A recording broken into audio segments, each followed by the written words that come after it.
বাংলার এসআইআর মামলায় ফের সুপ্রিম শুনানি শুরু হয়েছে। প্রায় সম্পূর্ণ বিচারাধীন বিচার প্রক্রিয়া। 59,15,000 নামের নিষ্পত্তি সুপ্রিম কোর্টে জানান কমিশনের আইনজীবী। মালদায় 8 লক্ষেরও বেশি অ্যাডজুডিকেশন। মালদায় ঘেরাও সত্ত্বেও বিচারাধীন বিচার। শুনানিতে মন্তব্য প্রধান বিচারপতি সূর্যকান্তের। ইতিমধ্যেই শুনানি শুরু হয়েছে এবং প্রধান বিচারপতি সূর্যকান্ত বলেন, দুপুর 12টা 4 পর্যন্ত 59,15,000 নাম অ্যাডজুডিকেশন যাচাই সম্পন্ন হয়েছে বলে জানিয়েছেন হাইকোর্টের প্রধান বিচারপতি। ফলে এখনো পর্যন্ত তবে পুরো প্রক্রিয়া শেষ হয়ে যাওয়ার কথা।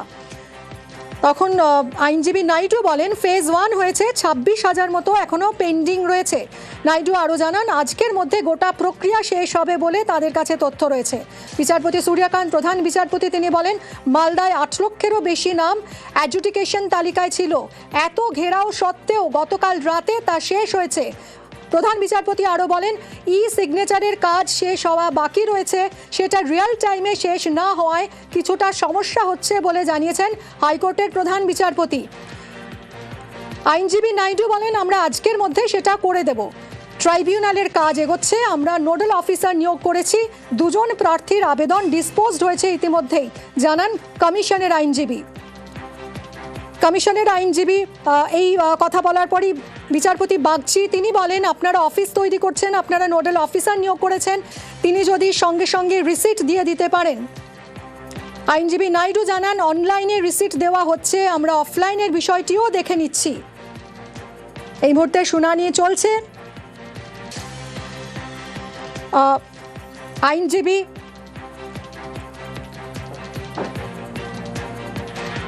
আইনজীবী মেনকা জানান, সবাই যেন সমান সুযোগ পান সওয়ালে, এবং বিচারপতি বাগচি তাতে সায় দেন, জানিয়েছেন নিশ্চয়ই।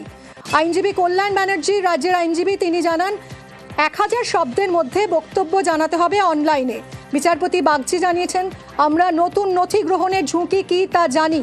এই পরিস্থিতিতে যদি আমরা নথি নেওয়ায় বাধা দিই তাহলে সেটা চ্যালেঞ্জ হবে, তাই আমরা অবসরপ্রাপ্ত দক্ষ বিচারপতিদের উপর দায়িত্ব ছাড়ছি।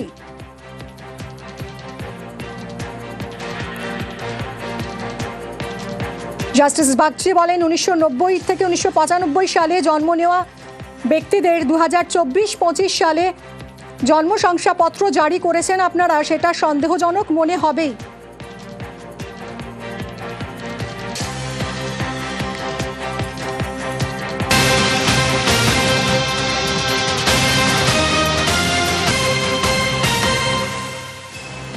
ট্রাইব্যুনালের কাজে নতুন কমিটি, কিভাবে কাজ তা ঠিক করবে কমিটি। অবসরপ্রাপ্ত বিচারপতিদের নিয়ে এই কমিটি গঠন হবে।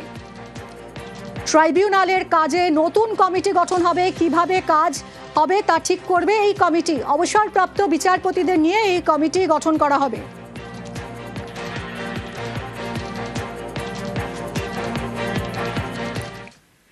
ট্রাইব্যুনালের বিচারে বৈধ হওয়ার পরেও যারা ভোট দিতে পারবেন না, তাদের ভোটাধিকার চিরতরে মুছে দেওয়া যায় না। এবার ভোট দেওয়া ভোটার যদি ট্রাইব্যুনালে চ্যালেঞ্জড হন এবং অবৈধ ঘোষিত হন, তাহলে সেটাও ঠিক হবে না। অত্যন্ত পীড়াদায়ক পরিস্থিতি। সুপ্রিম কোর্টে শুনানিতে পর্যবেক্ষণ বিচারপতি জয়মাল্য বাগচির। ট্রাইব্যুনালের পরে বৈধ ভোটারের অধিকার যেন খর্ব না হয় এবং কোনো অবৈধ ভোটার যেন ভোট না দিতে পারেন। বুধবার এসআইআর মামলায় এই মন্তব্য করে সুপ্রিম কোর্ট। যদিও ট্রাইব্যুনালে বৈধ হলেই কি এবার ভোটার তালিকায় নাম উঠবে, ভোট দিতে কি পারবেন, এই নিয়ে সংশয় এখনো রয়েছে।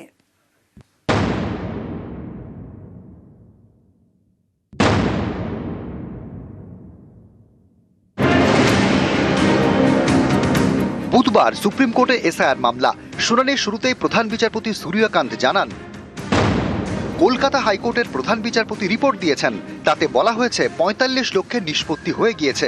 7ই এপ্রিলের মধ্যে সব বিচারাধীনদের নিষ্পত্তি হয়ে যাবে বলে আশাবাদী।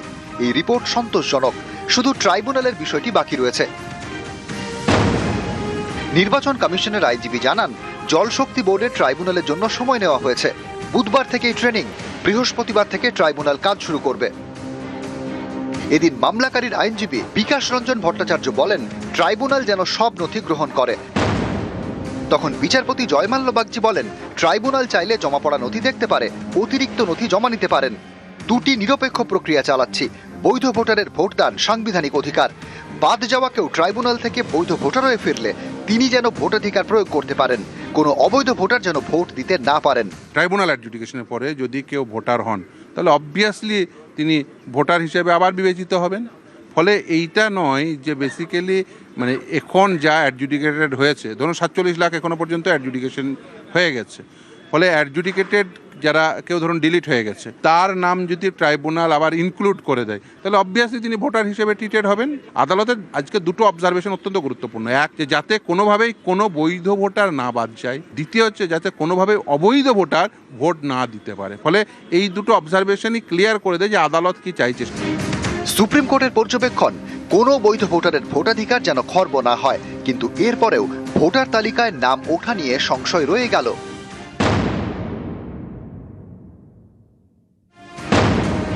23 এপ্রিল বৃহস্পতিবার 152টি কেন্দ্রে প্রথম দফার ভোট। এই কেন্দ্রগুলির জন্য গত সোমবার শেষ সাপ্লিমেন্টারি তালিকা প্রকাশ করে কমিশন। এর প্রেক্ষিতে ভোটার লিস্ট চূড়ান্ত করে ফেলা হয়েছে। তা প্রকাশ করা হবে 6 এপ্রিল। সেদিন প্রথম দফার মনোনয়ন জমা দেওয়ার শেষ দিন। নিয়ম অনুযায়ী মনোনয়ন জমার শেষ দিন যে ভোটার তালিকা সেই অনুযায়ী ভোট হয়। এখানেই অনেকের প্রশ্ন, যাদের নাম বাদ পড়তে পারে তাদের ভোটের ভবিষ্যৎ কি? সুপ্রিম কোর্টে কমিশনের আইনজীবী জানিয়েছেন 2রা এপ্রিল থেকে ট্রাইব্যুনাল কাজ শুরু করবে, আর 6 এপ্রিল মনোনয়ন জমার শেষ দিন, সেদিনের তালিকাতেই ভোট হবে। এই 6 এপ্রিলের পরে কেউ ট্রাইব্যুনালে বৈধ ভোটার প্রমাণিত হলে কি হবে? বৈধ ভোটার হওয়া সত্ত্বেও তিনি কি লিস্টে নাম তুলতে পারবেন? তিনি কি এবার আর ভোট দিতে পারবেন? এ নিয়ে সংশয় রয়ে গেল।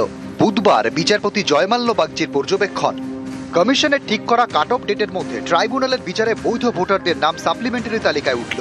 তিনি ভোট দিতে পারলেন। আবার ট্রাইব্যুনালের বিচারে বৈধ কিন্তু কমিশনের কাট অফ ডেটের জন্য সাপ্লিমেন্টারি তালিকায় নাম উঠল না, তিনি ভোট দিতে পারলেন না। ট্রাইব্যুনালের বিচারে বৈধ হওয়ার পরেও যারা ভোট দিতে পারবেন না তাদের ভোটাধিকার চিরতরে মুছে দেওয়া যায় না। এবার ভোট দেওয়া ভোটার যদি ট্রাইব্যুনালে চ্যালেঞ্জড হন এবং অবৈধ ঘোষিত হন তাহলে সেটাও ঠিক হবে না। অত্যন্ত পীড়াদায়ক পরিস্থিতি বলে মন্তব্য করেন বিচারপতি জয়মাল্য বাগচি। যে ট্রাইব্যুনাল অ্যাডজুডিকেশনের পরে কেউ ভোটার হিসেবে ট্রিটেড হতে পারবেন না, নিশ্চিতভাবে ভোটার হিসেবে তিনি অবভিয়াসলি ট্রিটেড হবেন। এখন দ্বিতীয় যে প্রশ্নটি সেটা হচ্ছে যে কি এই ভোটে ট্রিটেড হবেন নাকি সামনের ভোটে, সেই নিয়ে আদালতের কোনো স্পেসিফিক আজকে কোনো নির্দেশ হয়নি, কিন্তু অবভিয়াসলি তিনি ভোটার হিসেবে তো অবভিয়াসলি ট্রিটেড হবেন। এদিন মমতা বন্দ্যোপাধ্যায়ের আইনজীবী শ্যাম দেওয়ান আদালতে জানান, নাম যুক্ত হওয়ার হার 55%, বাদ দেওয়ার হার 45%। নাম বাদ যাওয়ার হার অত্যন্ত বেশি। ট্রাইব্যুনালের হাতে বড় দায়িত্ব রয়েছে, সংখ্যাটা বিপুল, অথচ সবাই ম্যাপ ভোটার। এ নিয়ে প্রধান বিচারপতি সূর্যকান্ত বলেন, এ বিষয়ে মন্তব্য করব না, কারণ এক পক্ষ বলবে এই বাদ যাওয়াটা বৈধ আর বাকিরা বলবেন অবৈধ। ট্রাইব্যুনালকে ইমিডিয়েটলি একটা সেট আপ করেছে কলকাতাতে, সব হিয়ারিং গুলো হবে। Tribunal will decide the case on the basis of the merit. Tribunal যেটা ডিসাইড করবে সেটাই ফাইনাল। ইলেকশন কমিশন অবজেকশন দিয়েছিল নতুন ডকুমেন্ট দেওয়ার জন্য। কোর্ট বলেছে না, যে ডকুমেন্ট যারা দেবে সেই ডকুমেন্টের ভিত্তিতে ট্রাইব্যুনাল উইল ডিসাইড। অ্যাপিলের ক্ষেত্রে যেটা অ্যাডজুডিকেশন অফিসারদের কাছে যে রেকর্ড ছিল সেই রেকর্ডটাকে ট্রাইব্যুনালে প্লেস করতে হবে। কি কারণে রিজেক্ট করেছে সেই রিজেকশনের কারণটা ট্রাইব্যুনালকে দেখাতে হবে। ট্রাইব্যুনাল সেই রিজেকশনের কারণটা যারা অ্যাপিল করেছে তাদেরকে দেখাবে। প্রথম দফার ভোটে মনোনয়ন জমা দেওয়ার শেষ দিন 6 এপ্রিল। কমিশনের নিয়ম অনুযায়ী সেদিনের প্রকাশিত তালিকাতেই হবে প্রথম দফার ভোট। এই 6 এপ্রিলে সুপ্রিম কোর্টে ফের শুনানি। নিউজ 18 বাংলা।